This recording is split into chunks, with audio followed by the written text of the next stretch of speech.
Alam mo ba na meron nagtitrending na coffee franchise?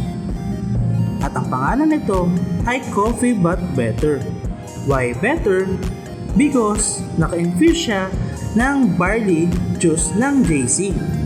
At ito ay isang coffee na organic. Pwede mo siyang i-franchise for as low as 53,664.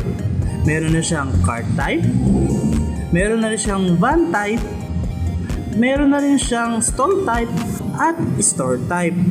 At mamimili ka na lang sa mga menu dahil meron tayong mga classic, mocha, black coffee, may mga frap na rin tayo at marami pang iba.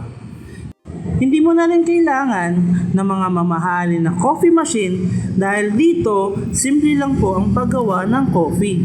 Timpla-timpla na lang. Kaya kung gusto mo mag-coffee franchise, message me sa TikTok, sa Instagram at sa Facebook.